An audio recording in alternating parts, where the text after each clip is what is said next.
예수 그리스도께서 이 땅에 오셨을 때에 몇 가지 중요한 징조들이 있었습니다. 제일 먼저 처녀로 결혼을 기다리고 있는 마리아에게 성령께서 나타나셨습니다. 요셉이라는 청년에게 주의 사자가 나타나셨습니다. 베들레헴에서 양을 치던 목자들, 그 목자들에게 하늘의 천군 천사의 음성이 들렸습니다. 마태는 그때에 또 하나 중요한 징조가 있었노라고 우리에게 알려줍니다. 헤로드 왕 때에 예수께서 유대 베들레헴에서 나심에 그때 동방으로부터 박사들이 예루살렘에 이르러 말하되 유대인의 왕으로 나시니가 어디 계시냐, 우리가 그분에게 경배하러 왔노라 하는 그런 일이 있었다라고 말하고 있습니다. 여기 동방은 당시 페르시아 제국을 뜻합니다. 그 먼 곳에서 별을 간척하던 박사들이 있었나 봅니다. 이 박사들이 어느 날 하늘을 바라보고 있는 중에 하늘에서 전에 보이지 아니하던 이상한 별이 빛을 발하고 있는 것 아닙니까? 빛을 발할 뿐만 아니라 그 별이 점점 여러분 서쪽을 향하여 계속해서 움직이는 것 아닙니까? 그때 박사들은 서로 의논을 했습니다. 이건 보통 일이 아니다. 분명히 훌륭한 한 왕이 탄생한 것이 틀림없다. 우리가 그 왕이 어떤 왕인지를 확인해 보자. 그냥 갈 수 없지 않느냐? 황금과 유향과 모략을 준비해 가자 하고서는 이 박사들이 길을 나섰습니다. 그때 별은 계속 움직이기 시작하였고 드디어 그 별이 한 곳에 머물렀는데 보니까 도착한 곳이 어디냐? 예루살렘이었다라고 말하는 것입니다. 여러분, 예수님은 예루살렘에서 탄생하지 아니했습니다. 그런데 동방박사들이 도착한 곳은 예루살렘이었습니다. 우리는 여기에서 고개를 갸우뚱하지 않을 수가 없습니다. 의문을 품지 않을 수 없단 말입니다. 예수님께서 탄생하신 곳은 저곳인데 동방박사들이 도착한 곳은 이곳 예루살렘이었던 것입니다.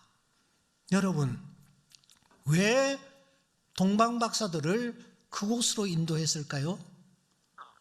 이 부분을 놓고 한번 고민해 보신 적이 있습니까? 아니, 별이 왜 예루살렘 쪽으로 동방박사들을 이끌었을까 하는 것입니다. 분명히 별이 나타나 그 별이 박사들의 걸음을 인도하기나 했습니다. 어디로 가야 할지 별이 인도하기나 했다라는 것입니다. 하지만 오늘 우리가 가는 걸음에는 별이 나타나지를 않습니다. 누가 가르쳐 주지도 않습니다. 그런데 여러분들은 무엇의 인도함을 받으며 여기까지 왔습니까? 또 무엇의 인도함을 받으며 남은 생애를 걸어가려고 생각하고 있습니까? 오늘 우리가 다루어야 할 중요한 주제는 바로 이것입니다. 오늘 성경 말씀에 보시면 바울 사도는 자기 자신을 솔직하게 오픈을 합니다. 그는 자기 자신을 다메섹 사건 전과 다메섹 사건 후로 크게 구분을 합니다. 아니, 더 정확하게 말하면 아라비아 3년과 3년 전과 아라비아 3년 후로 그가 확연하게 구분을 하고 있습니다.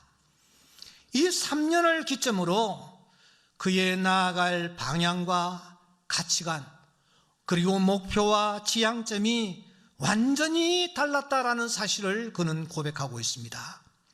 단순히 그의 이름이 예수를 만나기 전에 사울이었는데 예수를 만난 이후에는 바울로 바뀌었다 하는 정도가 아니었습니다. 그러면 지난날 그가 아라비아 3년을 경험하기 전에는 도대체 무엇의 인도함을 받았으며 무엇을 따라 나섰습니까? 그는 이렇게 자기를 오픈합니다. 1장 13절 말씀해 보시면 내가 이전에 유대교에 있을 때 행한 일을 너희가 들었거니와 하나님의 교회를 심히 박해하여 내가 멸했다. 내가 내 동족 중 여러 영갑자보다 유대교를 지나치게 믿어 내 조상의 전통에 대하여 더욱 열심히 있었다라고 그가 간증을 하고 있지 않습니까? 여기에 보시면은 이전에 내가 유대교에 있을 때에 그때의 유대교를 지나치게 믿었다라고 말하고 있습니다. 이 말의 뜻은 무엇입니까? 이전에 나는 유대교를 전적으로 신뢰하고 따랐다라는 뜻입니다. 바울에게 있어서 하늘의 별은 유대교였습니다.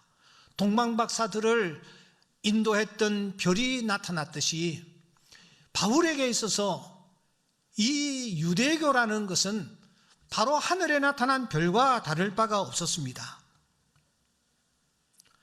그가 그러면은 이 유대교라는 별을 따라 그가 지금까지 달려왔는데 유대교를 따라왔다라는 것은 유대교를 지나치게 믿었다라는 것은 도대체 어떤 의미를 가지고 있습니까? 세 가지 의미를 가지고 있습니다.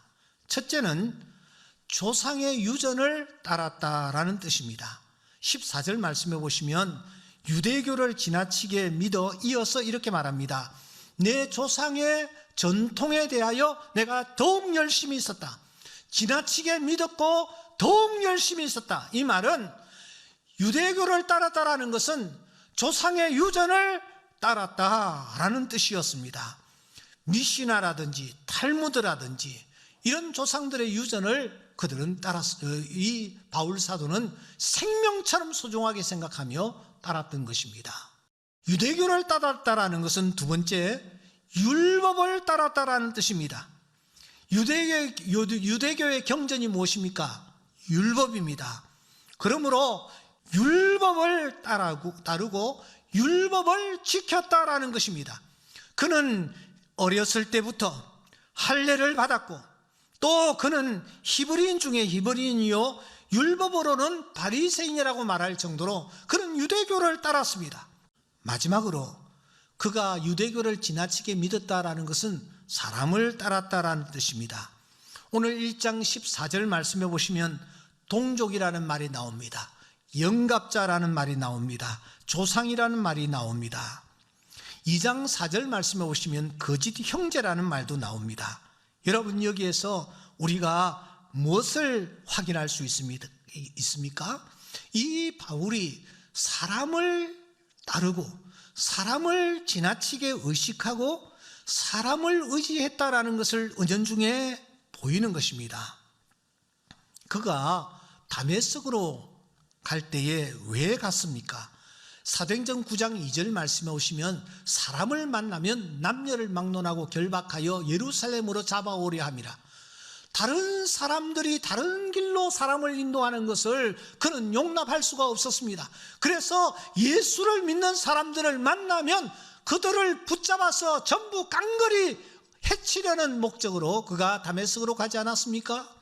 이와 같이 이 바울은 예수를 알기 전에 사람을 중요하게 생각하고 사람을 따랐던 것입니다. 사람을 의식하는 성향의 소유자였던 것입니다. 바울의 영적인 모습을 가장 적나라하게 사람을 쫓고 사람을 따르는 그의 모습을 가장 영적으로 적나라하게 표현하는 표현의 말씀이 사도행전 9장 8절입니다.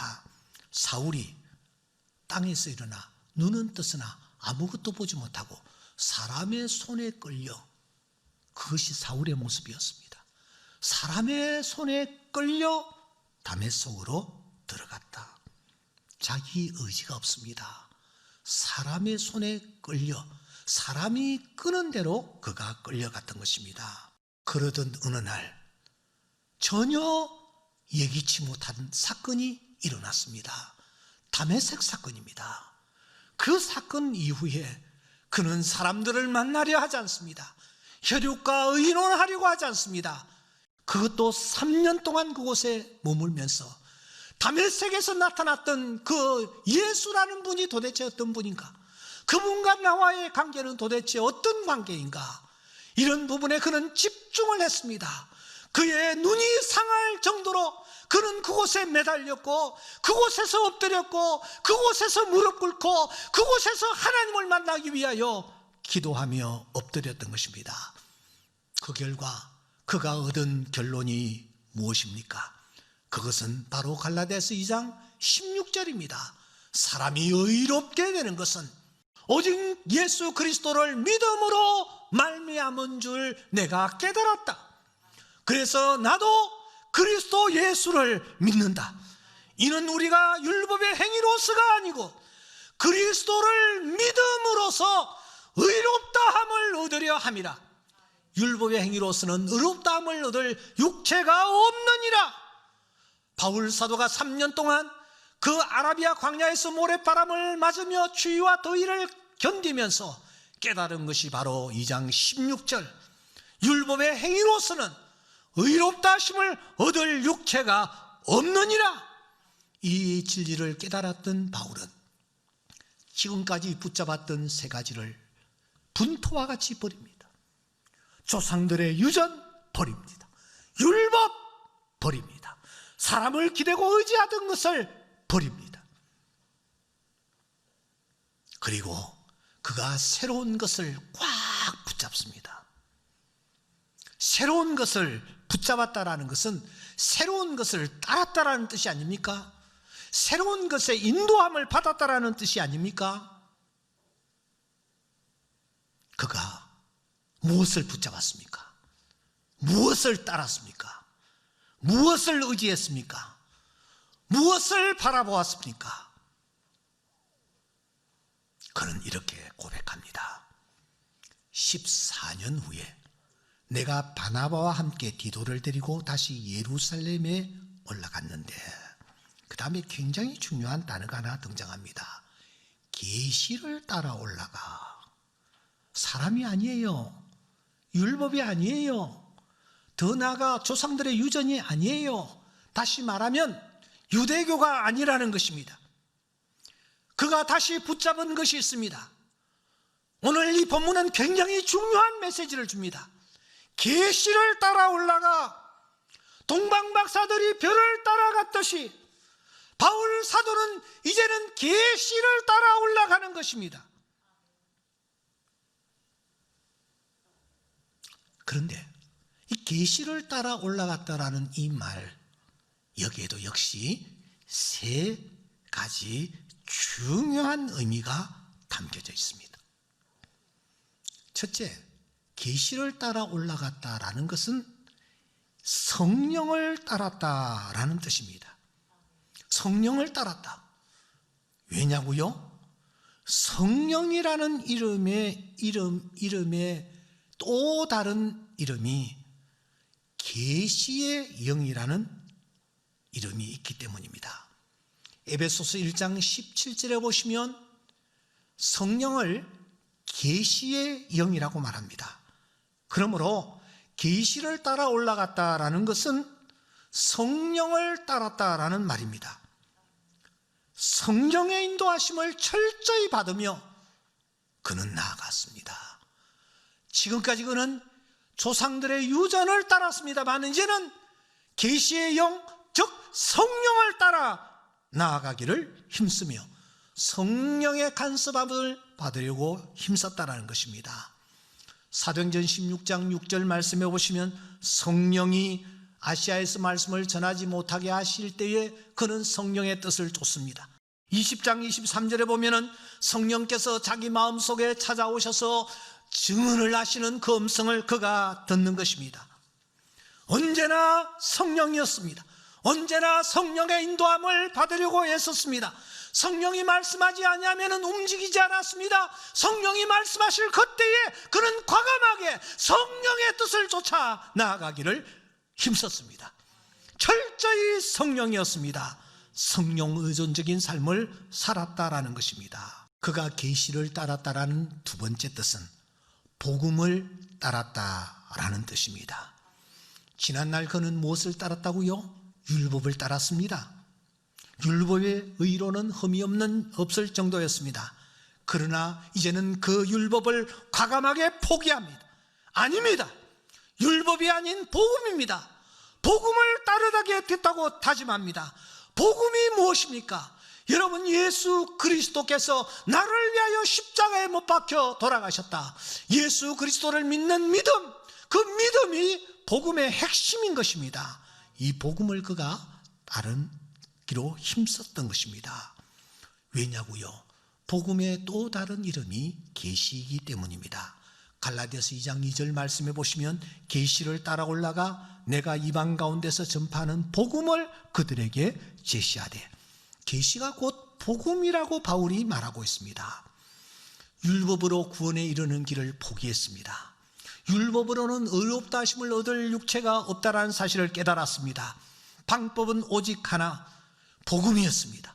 예수 그리스도를 믿는 이 믿음, 이 복음으로 구원의 길에 이룰 수 있다는 사실을 그가 절감했기 때문입니다. 그래서 그는 말합니다. 오직 의인은 믿음으로 말미암아 살리라. 할렐루야! 할렐루야! 오직 의인은 믿음으로 말미암아 살리라. 그가 계시를 따랐다라는 세 번째 중요한 뜻은 진리를 따랐다라는 뜻입니다. 갈라디아서 2장 5절 말씀에 보시면 이는 복음의 진리가 항상 너희 가운데 있게 하리 함이라. 계시는 곧 진리입니다. 그러면 진리가 무엇입니까? 진리는 곧 예수 그리스도인 줄 믿습니다. 주님이 말씀하셨습니다. 내가 곧 길이요 뭐요? 진리요 내가 생명이라고 말씀하셨습니다. 진리가 무엇입니까? 말씀이 육신이 되신 예수 그리스도, 이 땅에 구원자로 오신 예수 그리스도, 동정녀의 몸으로 탄생하신 예수 그리스도, 그분이 진리인 줄 믿습니다. 그 이유 바울은 진리이신 그분만 바라보고 나아가는 것입니다. 성경 곳곳에 예수를 본받으라, 예수를 닮아라, 예수를 깊이 생각하라. 그는 시간이 날 때마다 예수를 바라보고 나아가는 자가 되어야 된다라고 말하고 있습니다. 이제 우리가 던졌던 처음 질문으로 다시 돌아와 말씀을 마무리해야 합니다. 제가 처음 던졌던 질문은 이것이었습니다. 왜 박사들이 예루살렘에 들어갔을까?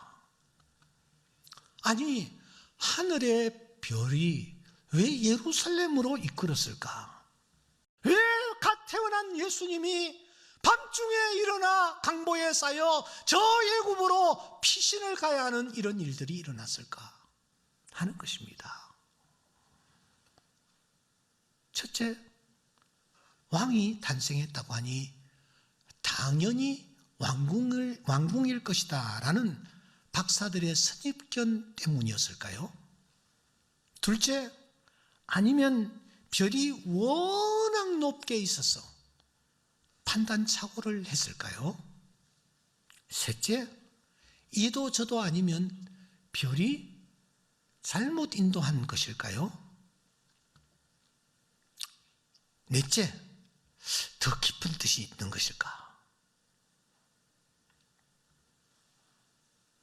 마태의 증언에 의하면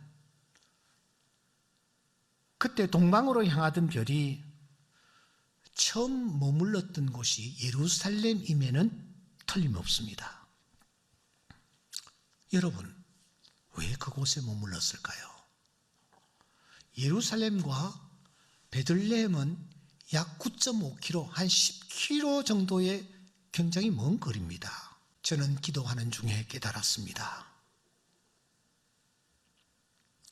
그때 하늘에서 나타났던 박사들을 인도했던 그 별조차도 사람들의 걸음을 온전히 인도하는 데는 한계가 있다라는 것을 깨우쳐 주시기 위함이다 하는 것입니다. 무슨 말입니까? 왕이 태어났다라는 소식이 들렸습니다. 온 성이 듣고 소동했다고 말합니다. 그때 소동하면서 그들이 급히 찾은 것이 무엇입니까? 그것은 바로 성경이었습니다. 두루마리 성경을 찾았습니다. 그리고 성경 속에서 발견한 것이 무엇입니까? 바로 베들레헴이라는 지명입니다. 그러자 박사들은 곧장 베들레헴으로 달려갔고 그곳에서 강보에 쌓여 구유에 누인 아기를 배웠고 황금과 유황과 모략을 드리며 경배했다라고 말합니다. 바로 이것입니다. 여러분, 박사들이 왕궁에서 태어났을 것이다라는 선입견으로 간 것이 아니에요. 별이 워낙 높이 떠 있어서 착각한 것도 아니에요. 별이 잘못 인정한 것도 아니에요. 이 말씀 속에서, 이 사건 속에서 우리에게 주는 메시지는 이것입니다. 별만 가지고는 안 된다라는 것입니다. 징조만 가지고도 안 된다라는 것입니다. 우리가 말씀으로 인도함을 받아야 한다라는 것입니다. 말씀의 가르침을 받아야 한다라는 것입니다. 말씀을 따라가야 한다라는 것입니다. 이 말씀이 무엇입니까? 바로 육신을 입고 이 땅에 오신 예수 그리스도, 말씀이 육신이 되어 우리 가운데 거하신 예수 그리스도, 그분이 말씀인 줄 믿습니다. 그분만을 따라야 한다라는 깨우침을 주시기 위해서 그때 동방박사들은 예루살렘에 들어갔고, 이 깨우침을 주시기 위해서 라마의 통곡 소리가 나게 하셨으며, 이 깨우침을 주시기 위해서 갓 태어나신 예수님이 저 애굽까지 피신을 떠나신 것입니다.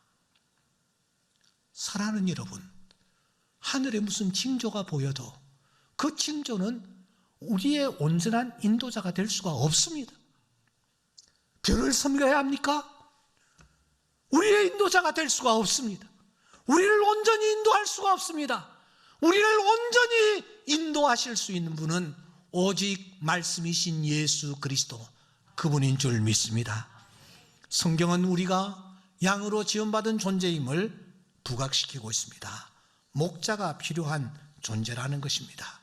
누군가를 목자로 삼고 따르는 존재입니다. 바울은 지난날 목자를 조상의 유전,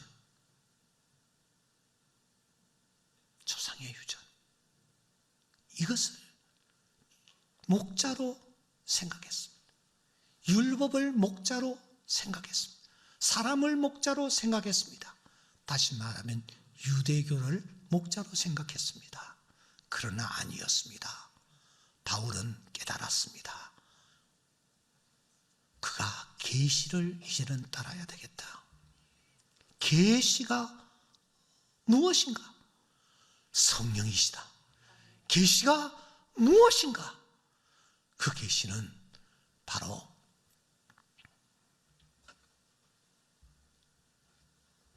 복음이다. 그 계시가 무엇인가? 진리이신 예수 그리스도이시다. 예수 그리스도를 따르는 만이 우리의 소망이요 인류의 소망이 된다. 이 사실을 그가 깨달았던 것입니다.